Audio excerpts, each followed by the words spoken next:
welcome to Up Close with Carlos Sang, celebrating art, entertainment, and the human spirit.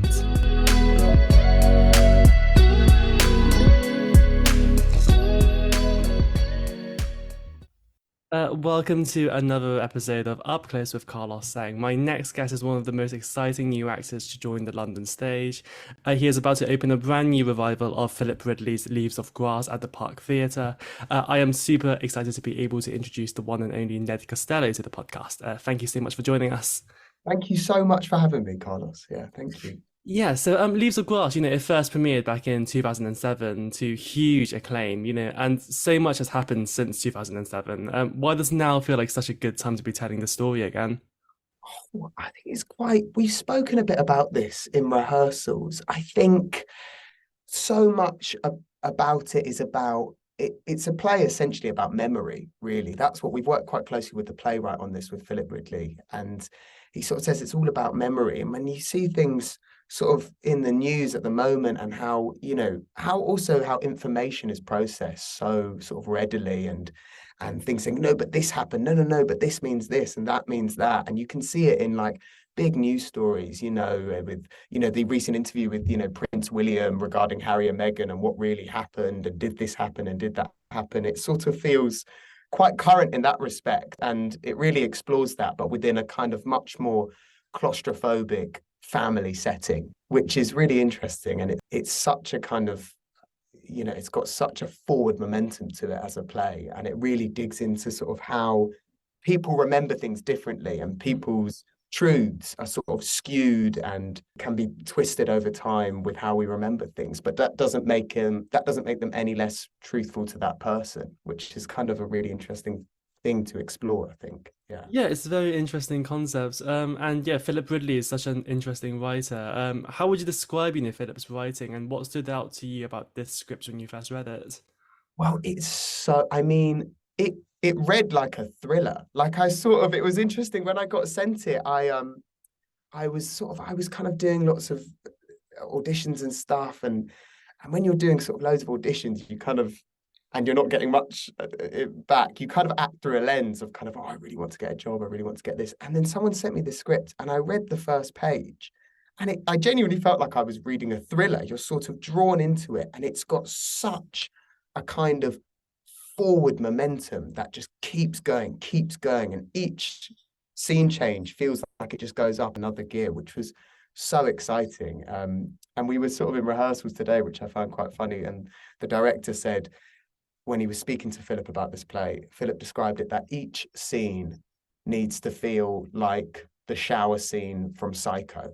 The stakes are that high. It's that kind of intense.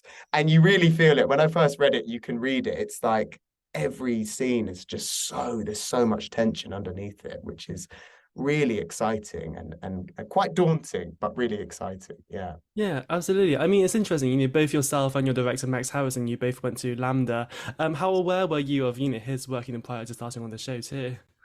Well, we kind of had a few sort of like mutual friends. So Max was friends with Will Robinson, who played Nero, who I understudied for in Britannicus. So sort of amazing. We can meet friends, but I'd never worked with Max before, and he graduated LAMDA a few years before me, so we never crossed over. But when we first met, I remember going to the first audition, and he was just great. We did it once, and then he kind of redirected me. We did it again, and the fact he trained as an actor means, he's got such an unbelievable understanding of what an actor needs in a rehearsal room and how to approach a scene and what will help the actor in the best way possible. So it's been just such a one of the best, rehearsal processes I've ever had, really. And that's really fed into it, the fact that, he trained as an actor and really, really understands actors. Yeah.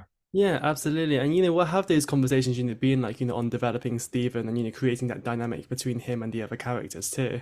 Yeah, massively. And we do loads. It's sort of, he's got such a sort of a real process with it. It's sort of, he worked a lot with Mike Alfreds, who wrote the book Different Every Night, and it's you can really tell that we do so much sort of improvisation, we do so much sort of getting to the crux of relationships and and it's just really helpful in a play that is so sort of intensely based on the relationships that are there. The relationships and the characters are so rich and just so sort of, they just leap off the page, each character, and they're also nuanced and complex. It so relies on having really convincing, believing relationships that are full of, you know, everything family relationships have: love, hate, irritation, anger, you know, and it really, really gets to the crux of that. And I think Max's process and has really supported that. And as a cast, we all just feel, you know, we can trust each other loads, and it's been really, really great. Yeah, amazing. Yeah, I mean, Lidless Theatre also, of course, very attached to Philip Ridley's work, and have developed a strong reputation for creating really impactful drama. Had you Yeah. seen many of their shows as well, previously, and what has this experience working on this play felt very different to working on the other shows that you've been in? Yeah, so I hadn't seen any of their stuff before. I'd never seen a Philip Ridley play before. I'd come across his writing before when sort of auditioning for drama school and stuff, and it's, you know, it's amazing. But I'd never seen one. You know, a few of my friends had done they did let's do great sort of workshops, Meisner workshops, and different kind of acting workshops my friends had done, and they all said it was brilliant. And, you know, working on this, we've been rehearsing, we just coming up to the end of our third week now. It's been, you know, we haven't sat around a table once. It's been constantly up on our feet, constantly trying things out, constantly trying to get the characters into our bodies, which is, you know, in terms of how I like to work, I just think is brilliant. And I think is really needed for a play like this where, you know, the stakes are just so high, and you know, the topics at hand are they're quite heavy topics. And I think, you know, we've really, you know, gone into them head first, and it's been a really great process, and it's been full of love and laughter, which I think even when dealing with heavy topics is really needed in a rehearsal room. Yeah. Yeah, absolutely. I mean, one of and yeah, another young director who's working at the moment, of course, at the moment is Atri Banerjee, who you worked with on Britannicus. I was Yeah. very lucky; I got to come and see you play Nero, just Mhm. after my birthday. Yeah, Oh, what was yeah, right. yeah, what was that experience like? Telling this ancient story, through such an interesting new lens. I mean, firstly, it was absolutely terrifying because I sort of had to I had to sort of step in to understudy. Butchie rang me, he's amazing, by the way, he's such a great director. And he ran, and I worked with him whilst at drama school, and he rang me, and I sort of had 3 days and then went on with the sort of script in hand, which was something I'd never done before. So it was absolutely terrifying. But I mean, I just, because it was so sort of quick and concentrated, you kind of didn't have time to think. So you were just kind of relying on your instincts. But it was just, I mean, it was just so much fun. He's such a villainous, childlike character, Mm. Nero.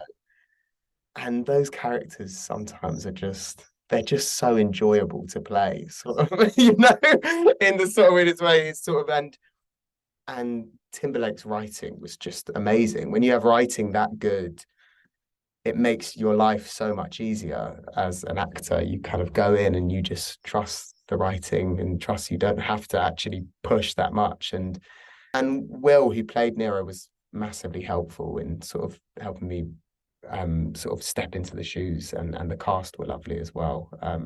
But overall, I kind of look back, it kind of feels like a little bit of I kind of look back at it and I kind of can't really remember that much because it was so sort of, it was my stage sort of, it was the first time it was my first acting like theatre job after drama school. It's like my stage debut, and it was sort of just an absolute whirlwind, sort of from 3 years before when we went to the Lyric Hammersmith at drama school to then being on the stage. I was like, oh my goodness, what is happening? Let's just put one foot in front of the other.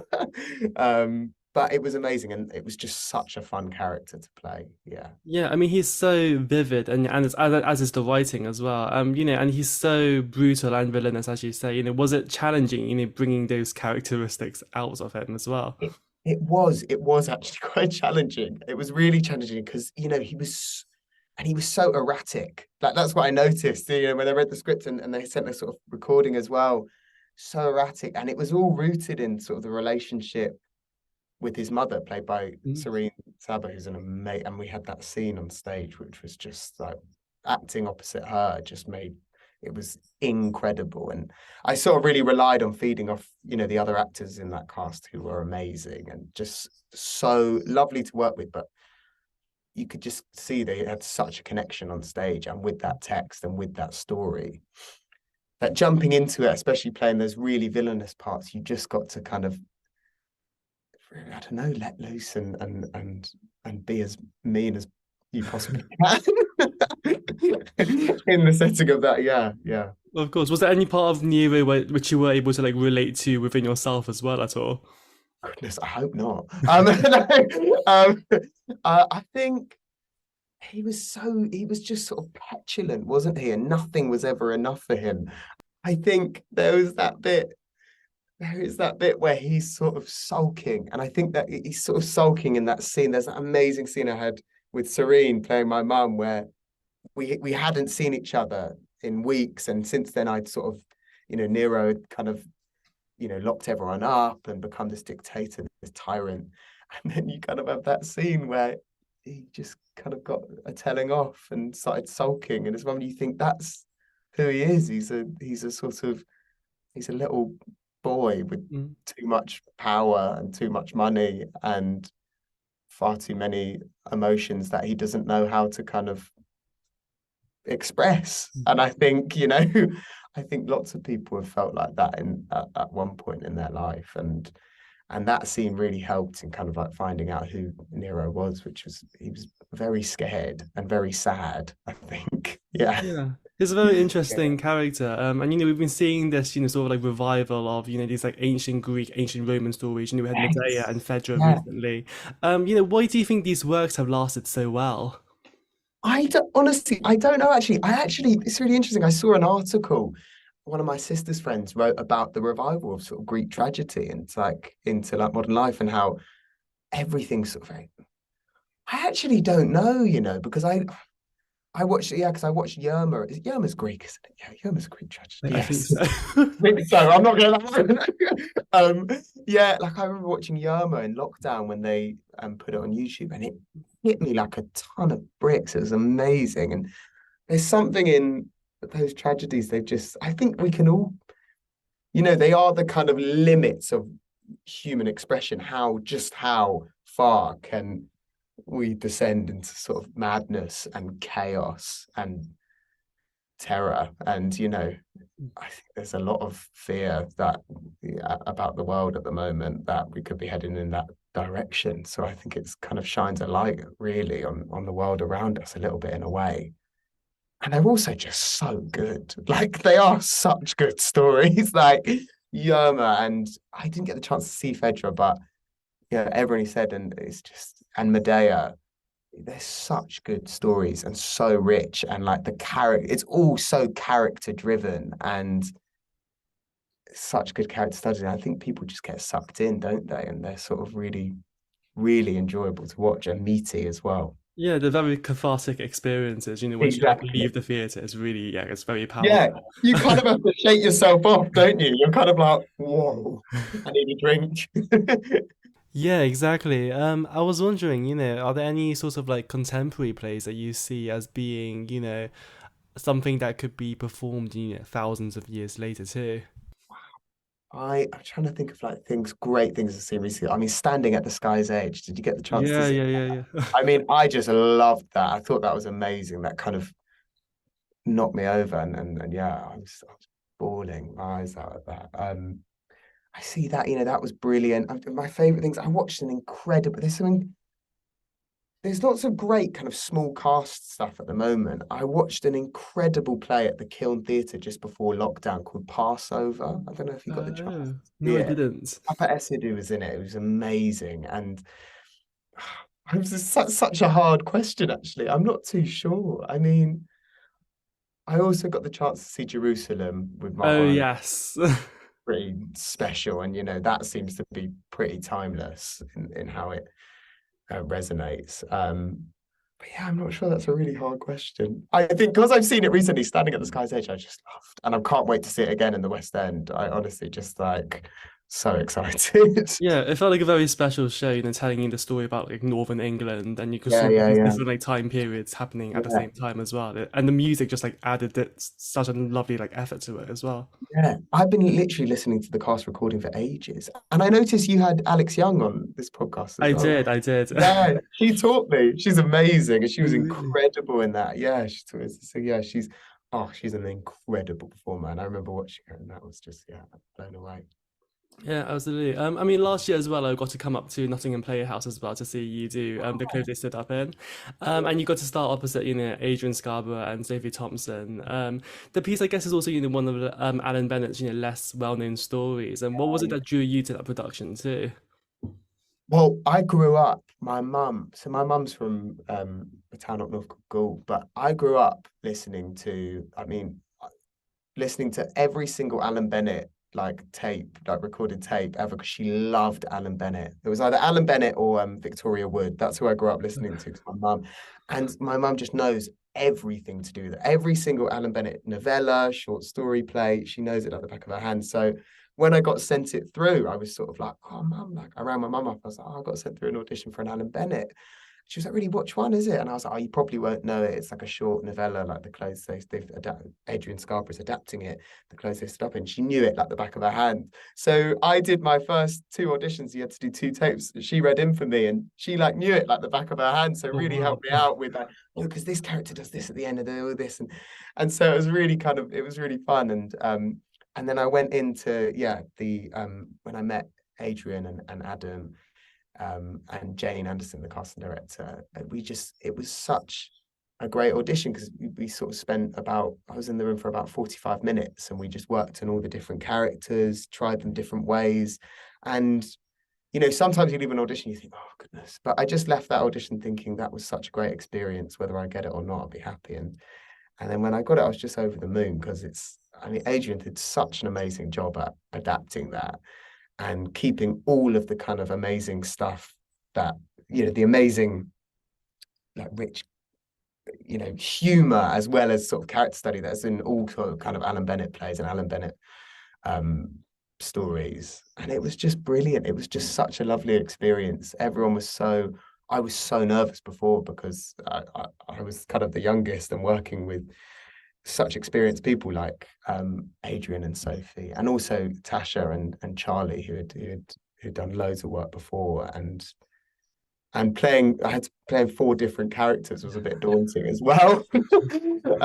But it was a really great experience, and both Adrian and Adam have worked so closely with Alan Bennett over the years. They had such a knowledge of how to make it so you can hear Alan's voice is just throughout the whole play, which was really great. And Nottingham Playhouse it's such a great theatre, and there's such a sense of community when you're there. It's so embedded in the community, and you really feel that when you're there and when you're performing there. Like I was stopped in the streets at times with people who just sort of said, oh, I love the show, we had such a great time. So it was a really great experience. Yeah.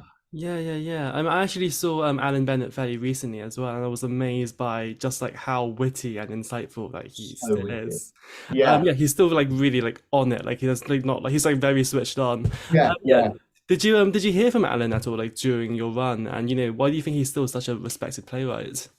Well, I think he's respected 'cause he's just all his stuff is hilarious. Like it's so funny still. Like I couldn't believe when we first started doing the previews and stuff, I was sort of having to get used to kind of, Adrian and Sophie would just, because they're such pros, they could read an audience like there was, they could read an audience straight away. But I was having to kind of really, the audience were laughing so much. I was having to really kind of like pace myself and not, say lines over the laughs and stuff. And it was amazing. Yeah, he sent Ellen I think it was on our final show, he sent us all individually a card and a signed copy of a book, which was lovely because I was able to give it to my mum afterwards, which was really sweet. It was kind of, a real moment. And I was talking to Adrian all the time throughout about sort of when he first met Alan, because I think he first met him doing The Wind in the Willows at the National Theatre in the 90s.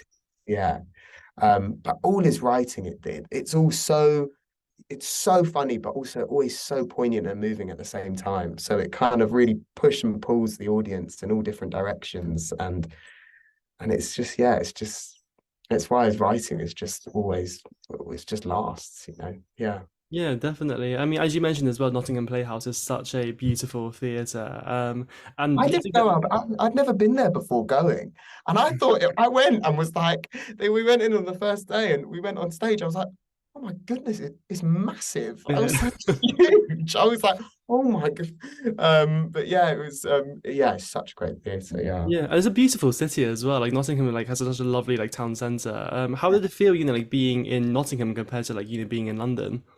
I loved it. It was so nice. I had this amazing like digs. I lived in this lovely woman's house in her like top floor, and it was so nice. It was in like the old part of Nottingham where all the lace makers used to be, and so I had this and like I'd walk past the castle every day to get to the theatre and walk back, and it was kind of a real, and it was just so much fun being in another city and getting to know somewhere new for a long period of time, and everyone there was just so lovely. Yeah, yeah, I really do miss it actually. Yeah. Yeah, I mean, coming back to the Park Theatre now, where you're doing Leaves of Grass, it's a much more intimate theatre. Still very well loved by audiences as well, of course. I mean, is it daunting at all? The prospect of being in such close proximity to your audience again after playing such two larger houses. Yes, I did think I was actually, I actually, I was thinking that yesterday because coming into this, I was like, oh, I'm really excited to do a play in a more sort of intimate space because I love studio spaces. I think, there's so much to being. I love watching theatre really in studio spaces and places that are like really intimate and small. I think it creates such an interesting dynamic between the show and the audience, and it's so exciting being an audience like that. And we're doing this sort of in the round, which makes it sort of extra special. And but also at the same time, yesterday I was like, oh my goodness, they're going to be right up close, aren't they? I'm just going to be able to sort of feel them and like breathing on the back of my neck. But I think that will really, really, I think especially for a play like this, it will really add to its sort of tension and intensity and the kind of the building and rising tension that all the characters feel as the play goes on, and I think it would just add to it so much, which is really exciting. And I think especially for this play, it will work so much in the Park Theatre, which is a kind of really intimate space. Yeah. Yeah, I'm definitely really looking forward to it. It's interesting as well, looking over your career history. Obviously you started off at NYMT, you were tutored by Alex Young, as you mentioned. Do you see yourself, going back into the world of musical theatre at all too? Gosh, Carlos, yes, thank you. I would love to go into musicals. Yeah, I'd love to. I always love musicals. They always laugh in rehearsals. They're always like, "You're such a musical kid." But yeah, I loved it. It's good. It was it was where I kind of fell in love with doing theatre. I was like 15 at school, and I had no interest in doing any kind of theatre. And then auditioned for the school musical and just like loved it. And then,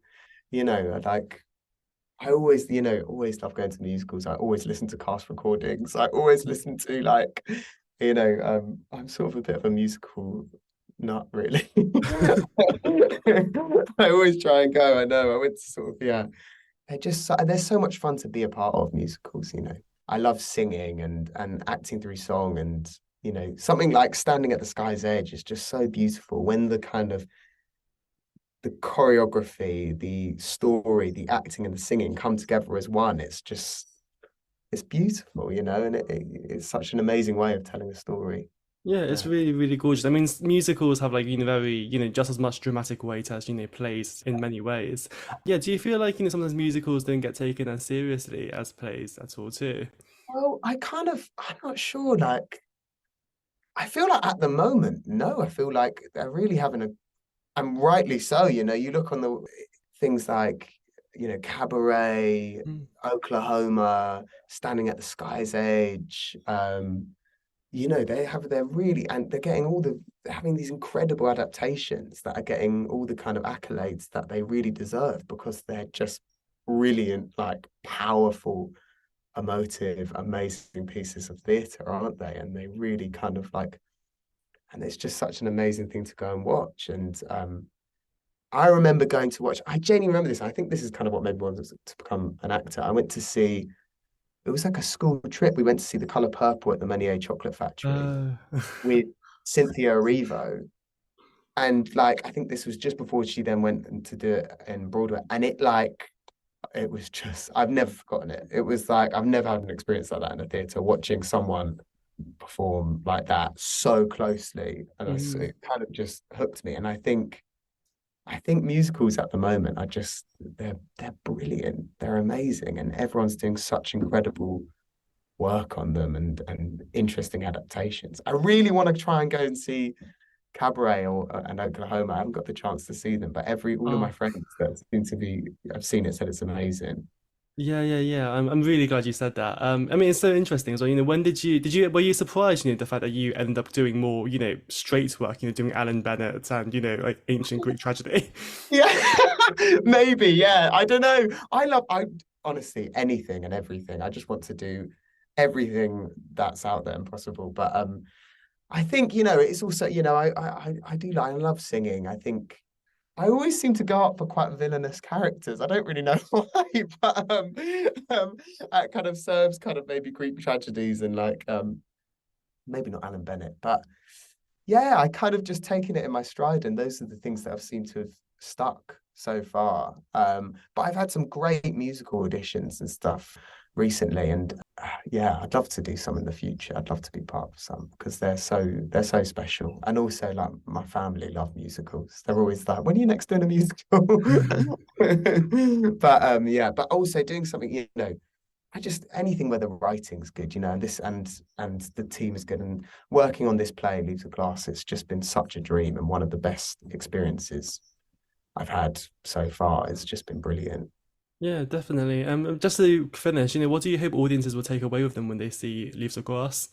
I hope they take away with them. Well, I think it explores well both memory and how we remember things and just how skewed it can be, but also I think it really digs deep into sort of just how both poignant and devastating and destructive kind of familiar love can be and relationships can be that people can draw on, and each character is so well fleshed out, and it is just such a kind of thrilling and devastating all at the same time. So it will certainly be a sort of kind of it'll be similar to a Greek tragedy. You'll probably leave feeling a bit sort of like, okay, yeah.